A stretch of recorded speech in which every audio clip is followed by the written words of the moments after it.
Have you been playing Raid long? Are you confused by the quests, clans, and what champions you should collect? Do you load up the game and think to yourself, where do I even begin? Well, hang in there, because in this video, I'm going to cover quests, account priorities, champion selection, and take you through what to look for when joining a new clan.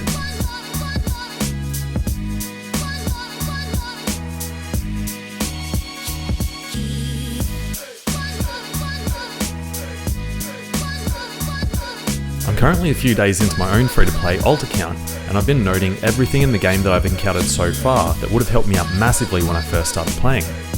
This brings me to my first topic: what to do as soon as you log in. The very first thing you're going to do is click on all these little red dots. These red dots will guide you to daily rewards and a bunch of crap you didn't know about, but who cares? Click them so you can put your OCD at ease. Great, now that that's out of the way, you can get started on your daily quests. This should always be your first priority when you log in because you unlock more energy, which will enable more dungeon and campaign runs, more gems to save for unlocking champions masteries, or even using for energy refills, and XP to level up your account. When I'm doing my dailies, I try to get them done as quickly as possible.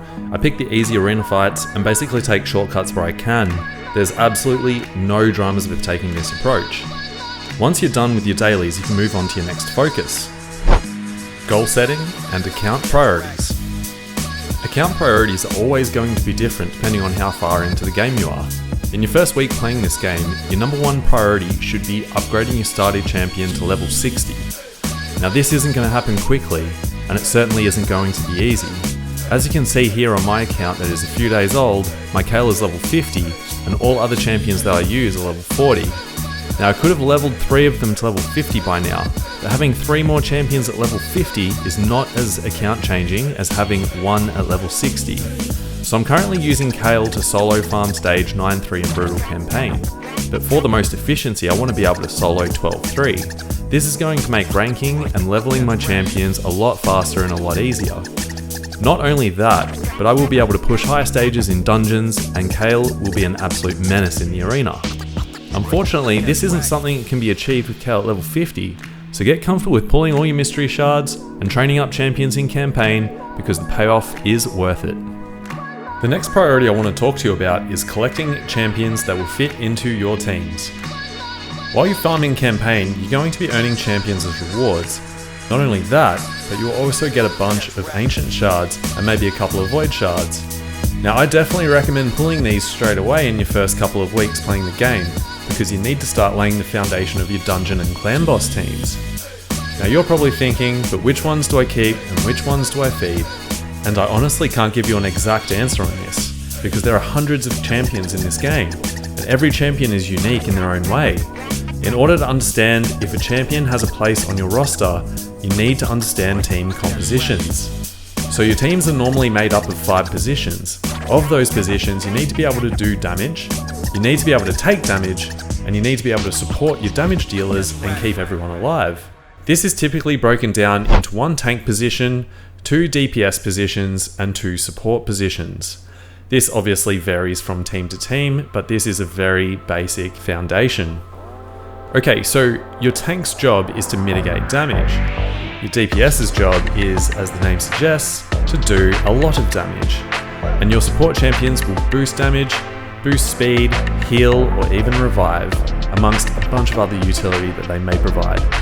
I don't want to get deep into specific teams for dungeons just yet, but just know that these are the very basics of what you're looking for. I'll use my current team as an example. I have Deacon as my speed lead. He has a leech on his A1, which provides your team with some heals.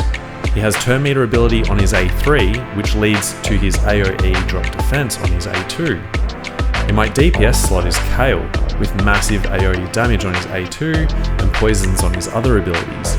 Renegade brings heal reduction, decreased speed, and decreased attack, but also has an ability that decreases the cooldowns of all ally abilities. This ability alone gives her massive viability on my teams. Greybeard is in the tank position and brings an AoE freeze, which is a great control ability. And finally, Valerie. She brings shields, healing, and buff extension. So as you can see, I try to get a variety of utility from all my champions. And yes, I'm aware that my current dungeon team is running 1 tank, 1 DPS, and 3 supports, but you need to work with what you got in the early game. So the type of champions I'm looking to add to my collection now would be an enemy max HP champion like possibly Amiga.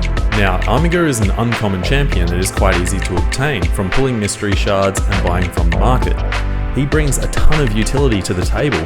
He's a defense-based champion that has turn meter control, which will be great for Fire Knight and Spider, and he also does damage based off enemy max HP, which is amazing for taking down bosses because of their high health pool. Because he is defense-based, I can build him quite tanky, and then he can fill the role of tank and DPS. Another champion that I got lucky enough to pull recently is Basilius Roanus. He has a 100% stun ability that drops turn meter of anyone that the stun didn't land on. This ability is going to be perfect for Spider, as he can stun all of the spiderlings whilst also dropping turn meter of the main spider. Other champions that I'm currently on the lookout for are any champions that can cleanse debuffs off my team. I'm looking for revivers and I'm looking for healers. Basically anything that is going to add diversity to my options on my dungeon teams. Okay, so next I want to talk to you about joining your first clan. Being a member in an active clan really can help your progression in this game. The typical things I look for when looking for a clan are activity stars. The higher the stars, the more active the clan. When I've found a clan with a high star rating, I have a quick look at their achievements to make sure they're actually working on leveling up. Then I'll have a look at their members to make sure their members are actually playing regularly. When you become a member, you should take note that a good clan will have more experienced players helping out the noobs in chat, and hopefully your clan is defeating clan boss every day. This doubles your clan boss rewards. Being in a clan gives you access to participating in quests. These quests are quite challenging for new accounts to achieve, but if you can complete quests, then you should definitely get amongst it because you will earn coins that you can spend in the clan shop as a reward. If there are quests that revolve around something you were going to do anyway, for example, if you were planning on farming accessories in Spider, then placing 5 debuffs on a stage 5 win equals free coins for you.